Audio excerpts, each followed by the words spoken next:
Mercedes-Benz is one of the oldest and most luxurious car companies in the world, worth around $80 billion.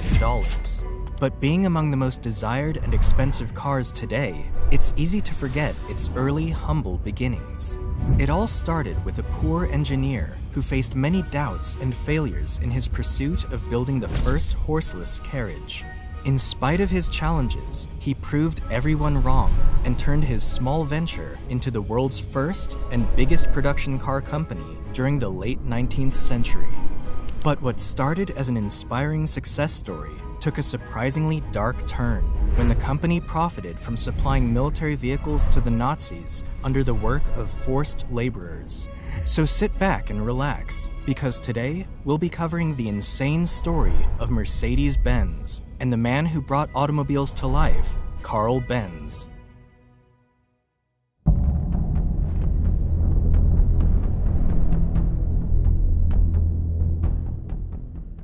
Carl Benz was born in November 1844 in the German town of Mühlberg. Born into a low-class household, his father was a locomotive driver who barely managed to sustain his family enough to get by. However, when Carl turned 2 years old, his father passed away, leaving him and his mother in dire financial straits. Needless to say, Benz's childhood wasn't easy. But despite living in poverty and going to bed with an empty stomach, his mother did everything she could to make sure her son had a good education. Thanks to her, Carl was able to attend school and showed signs of brilliance at a very young age, most notably in chemistry and mechanics. By the time he was 15, Carl decided to follow in his father's footsteps and pass the entrance exam for mechanical engineering at the University of Karlsruhe, where he met a teacher that would eventually play a big role in his life, Ferdinand Rettenbacher. Rettenbacher is regarded as the main figure who transformed mechanical engineering from a workshop-based profession into a technical science in Germany, and was a huge believer that steam engines, which were mostly used for railways and boats at the time, were quickly becoming a thing of the past. Under his teaching, Benz's interest in horseless carriages really started to take off, and being a regular bicycle rider himself, he began tinkering around with his bike, experimenting with possible ways he could create a motorized vehicle. By then, many engineers and inventors had already attempted to create the first automobile, and while a few of them did manage to build self-propelled vehicles, these early inventions weren't fully practical yet. Carl noticed that most of these early vehicles were based on steam engine technology, and under the guidance of Professor Rettenbacher, he soon realized the need for a totally different concept. While many people initially laughed at his vision, he always believed it was possible. He just needed more time to prove it. Thus, after graduating from Karlsruhe at the age of 19, Benz spent the next 7 years working several engineering and construction jobs, and while he struggled to fit in with any of them, he used everything he learned to kickstart his own venture in 1871. At age 27, Carl partnered with a mechanic named August Ritter, and together they began operating an iron foundry and mechanical workshop in Mannheim. At that same time, Benz kept working on his side project, trying to develop a motorized carriage, so having a partner to help him run the business seemed essential. But unfortunately for Carl, his business partner turned out to be unreliable, and after their tools were impounded by local authorities, their company struggled immensely during its first year. Luckily, Carl had also met a woman around that time, Bertha Ringer, who would go on to become his wife a few years later. Born into a wealthy family, Bertha was a woman of strong values and couldn't stand to see her fiancé's efforts being wasted by his business partner. So, she decided to use her own dowry to buy out Ritter's entire share of the company, placing her and Carl in full control of the business. Together, they were able to turn the situation around and keep the business afloat during the next 10 years. Despite all the struggles, it was during this period when Carl was able to show his true genius, making major developments and breakthroughs in his side experiments, most notably developing a gasoline two-stroke engine in 1879. To earn more revenue, he also began to patent his inventions, such as his engine speed regulation system, ignition via a battery system, spark plug, carburetor, clutch, gear shift, and a water radiator. With these designs, Carl was not only getting closer to achieving his dream of a horseless carriage, but they also allowed him to add more products that he could sell from his business. However, the business wasn't going as well as he had hoped. You see, the production costs from Carl's venture had risen so much, the banks demanded that it be incorporated. This forced him to associate with other investors, and eventually turn his business into a joint stock company in 1882. At the end, Carl was left with only 5% of his company's shares, and thus was downgraded from his position. To make matters worse, his ideas were no longer taken into account when the company designed new products. In fact, he had no say whatsoever in the company anymore.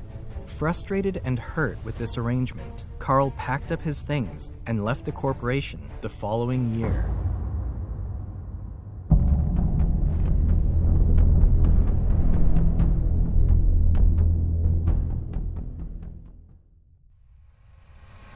Leaving his company came as a hard blow for Carl, but the disappointment made him even more determined to be successful. His longtime passion for bicycles would bring him to Max Rose and Friedrich Wilhelm, two men who owned a bicycle repair shop in Mannheim. Together, they established Benz and focused on manufacturing industrial machines and stationary gas engines. Unlike Carl's previous venture, this one started pretty well and became quite profitable within a short period of time. With steady income pouring in and a staff of 25 people, Benz finally directed his main focus toward his lifelong dream, building an automobile using his gas engine. Instead of simply adding a motor to a carriage, Carl built the carriage around the motor, and using similar technology to that of a bicycle, he constructed what many considered to be the first true automobile in 1885, the Benz Patent Motorwagen. This two-seater vehicle ran on 3 wire wheels, forming a tricycle, and was powered by a gasoline 4-stroke motor. Its 1-cylinder engine produced 2/3 of a horsepower and could go around 7 miles per hour. Benz knew this was revolutionary, and after testing and refining his vehicle, he drove his wonder car out to the public in the summer of 1886. However, he received mixed reviews from critics. While some admired his creation, most people were skeptical about the machine, and many didn't want him to drive around on the main streets for fear that the vehicle might explode. Others were even convinced that Benz was the devil driving an infernal carriage. Carl's business partners weren't too happy about it either. His obsession with the automobile kept him away from his work, and they couldn't see how his invention could be of use. Why would anyone buy such a machine? They argued. It's no quicker than a horse, it can break down easily, and it can run out of fuel. Nevertheless, Carl Benz was convinced that his horseless carriage was the future, and began manufacturing cars for sale in 1888, the first person in the world to do so. His biggest supporter was his wife, who would often stay with her husband in the workshop, offering him new suggestions. But even after adding improvements, people still couldn't see Carl's vision. On the other hand, the few people who bought the cars could only use them to cover short distances, and even with that, they needed mechanics to be with them at all times.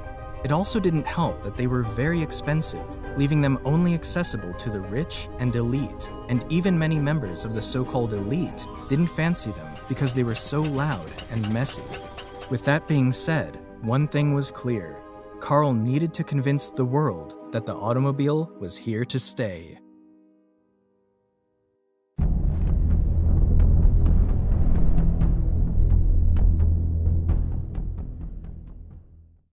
One morning in the summer of 1888, Bertha Benz got up very early while Carl was still in bed and hopped into her husband's car to embark on one of the most important journeys in automobile history.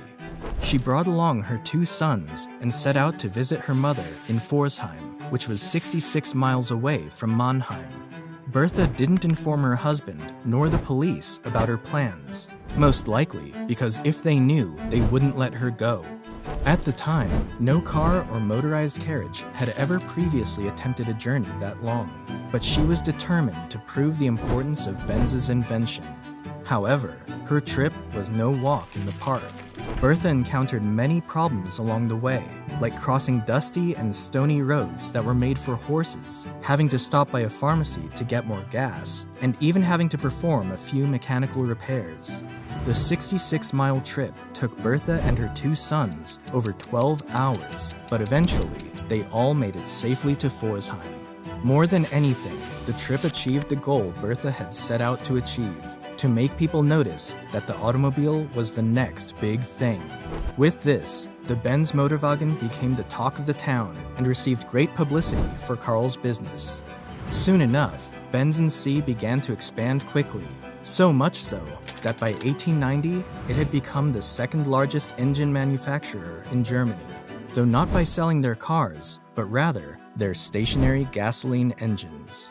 But with the addition of 2 new business partners, Friedrich von Fischer and Julius Ganz, they would soon help to turn this around. As they took care of the business and marketing side of things, Benz could focus more on his engineering goals and was able to patent several new car innovations, such as the planetary gear transmission, the double pivot steering, and the flat engine with a boxer configuration. He also designed and manufactured a new and improved automobile at the recommendation of his business partners, which hit the market in 1893. He called it the Benz Victoria. This was a more luxurious 2-passenger vehicle that came with a 3-horsepower engine capable of reaching 11 miles per hour. Thanks to its reliability, the vehicle sold fairly well, but it was its follow-up design, the cheaper Benz Velo, that really took off. With a total production sum of about 1,200 units, the Benz Velo became the world's first large-scale production car in history, making Benz & C the largest automobile company in the world during the 1890s and early 1900s. However, while the Benz company was enjoying its newfound success, it was also feeling a lot of pressure from another company that was stationed not too far away, Daimler Motoren Gesellschaft. Now before we go on to the next chapter, I want to thank today's sponsor who made this video possible, Course Careers. If you're looking for a high-paying job in the tech industry but don't have a degree or experience whatsoever, then Course Careers has got you covered. They are replacing the modern way people start their careers, where instead of going to college, all you do is simply complete an affordable online course where you learn everything required to actually do the job.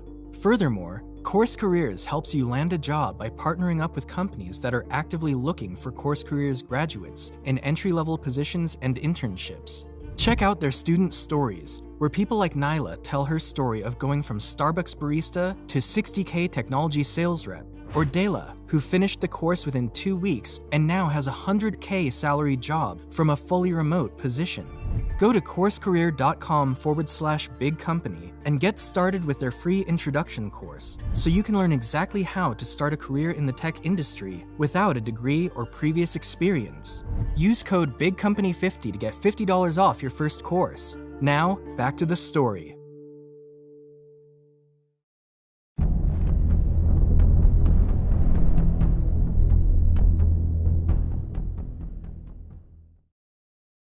Daimler Motoren Gesellschaft was headed by Gottlieb Daimler and Wilhelm Maybach. Both were brilliant engineers, but Gottlieb Daimler in particular was known for being very competitive and had a lot of connections and knowledge of how to run a business, knowledge that Karl Benz seemed to lack. The first Daimler car to be sold commercially appeared in 1892. 2 years later, they followed up with a 2-cylinder car, and in 1897, they introduced their first front-engine model, the Daimler Phoenix. It was clear that the Daimler company was catching up to Benz as their vehicles looked more appealing and comfortable for the public. Mr. Daimler, unfortunately, passed away in 1900, leaving Maybach in charge of the company. But it was under Maybach's control that he designed his crowning achievement, the Mercedes 35 horsepower in 1901. What makes this vehicle so special is that it was the first automobile to resemble our modern idea of a car. It was equipped with a powerful gas engine. The body was wider and larger, with a tailored steel chassis, and its center mass was near the ground. Initially built for racing, this vehicle was made at the request of a wealthy businessman, Emil Jelinek, who decided to name the car after his daughter, Mercedes. This car would go on to win multiple street races and hill climb events, going at a top speed of 56 miles per hour, superior to any other vehicle of its day. This drew a lot of attention to the Daimler company, who decided to rebrand all their vehicles to Mercedes and began producing new models for racing and public use under the same name. On the flip side, however, this new trend didn't sit well for Carl Benz's partners, who wanted an immediate response. To counter their competition, they brought in some French designers to help with a new, faster model, without the approval of Carl. Benz was angry and upset with their decision. He never liked the idea of auto racing and always preferred to drive slowly and carefully. He was horrified by the noise and danger of someone driving at high speeds on public roads.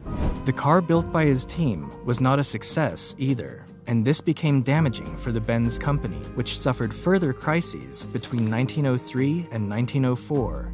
Angry and disappointed, Carl decided to leave his company while still remaining on its board of directors. In the end, he agreed to allow his cars to race, and it ended up being these racing successes that eventually rescued his company. By 1908, Benz had a 120-horsepower racer, a monster that roared from Leningrad to Moscow in 8.5 hours with an average speed of 50 miles per hour, which was an incredible feat considering how primitive the tracks were at the time. But it was the 200-horsepower Blitzen Benz that would ultimately put the brand in the spotlight. Built in 1909, this race car would break the absolute speed record made by any plane, train, or automobile of that time, reaching speeds of over 140 miles per hour in 1911. This placed Benz alongside Daimler as one of the most desired cars at the time, and both companies enjoyed good sales in the years to follow. However, this success was short-lived as the First World War broke out, shaking up everybody's lives as well as the global economy. Following the defeat of Germany in World War I, the country went through an economic recession, and both companies, Daimler and Benz, ended up struggling immensely. To strengthen their possibilities of survival, the two companies put their rivalry aside and signed an agreement in 1924, in which they agreed to combine their production and marketing efforts while still retaining their individual names in order to save costs. But this agreement only lasted for 2 short years, as the German economy got worse and the two companies were forced to merge completely in 1926, creating a new enterprise called Daimler-Benz. Under Daimler-Benz, the company rebranded their vehicles as Mercedes-Benz and released several impressive models during the late 1920s, such as the Mercedes-Benz Type 630 and models S, SS, and SSK. One of their best and brightest engineers who helped develop these vehicles was Ferdinand Porsche, whose name would later become quite famous in the car industry. As for Carl, he remained on the Daimler-Benz board of directors and was able to see the success of his automobiles and marvel at just how far the auto industry had come in his lifetime. Carl Benz passed away just a few short years after the company's merger in April 1929 at the age of 84. After his death, the company continued to grow in size and strength, becoming one of the best performance car makers in the world. But it enjoyed some of its best years under the unlikely leadership of Adolf Hitler.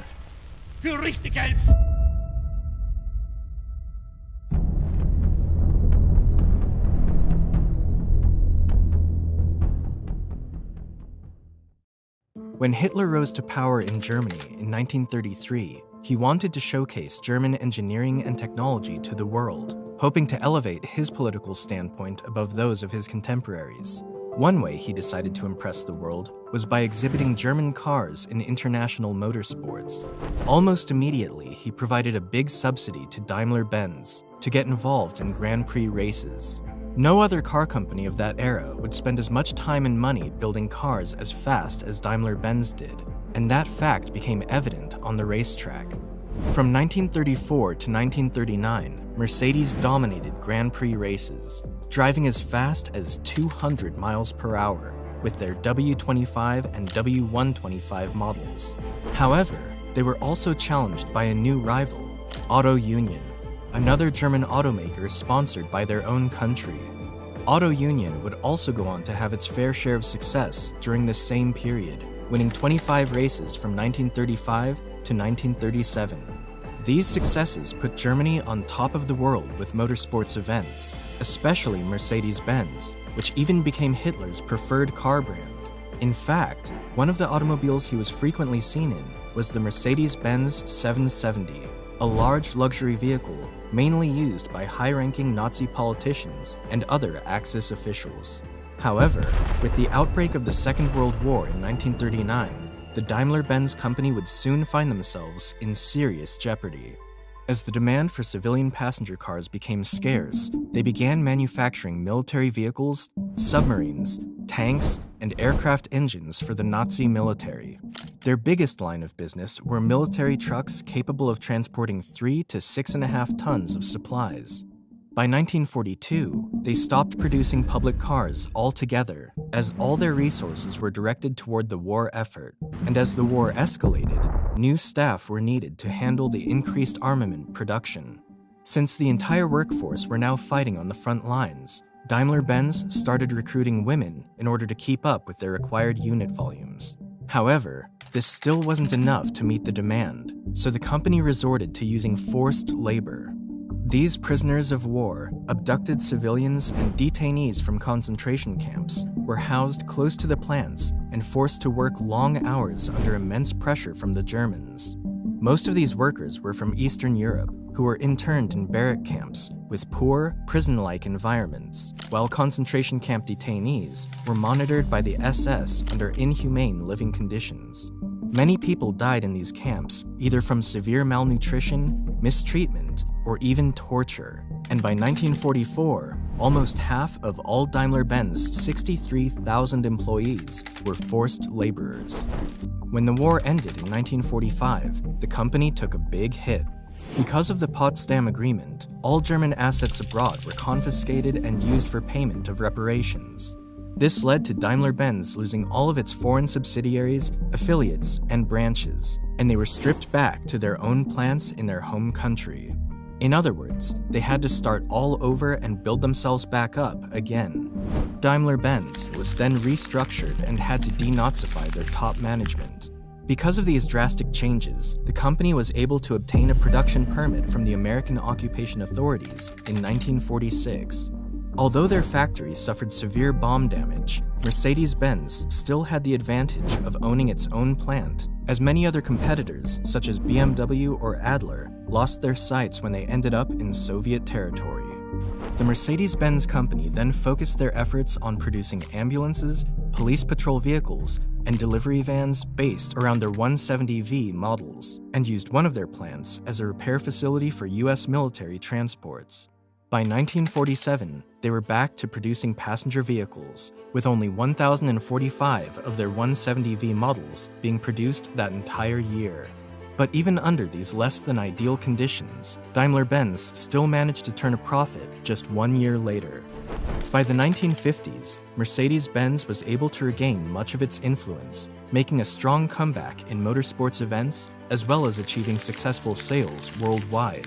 So much so that by 1954, the company had already profited over $1 billion. Over the years, Mercedes has completely shifted their image and has become one of the most valuable car brands in the world. However, none of that would have been possible without Carl Benz, who, in spite of his humble background, challenges, and critics, had the courage and determination to turn his dream into a reality. Thank you guys for watching. Hope you enjoyed the video. And please don't forget to like and subscribe. Until then, I'll see you in the next one.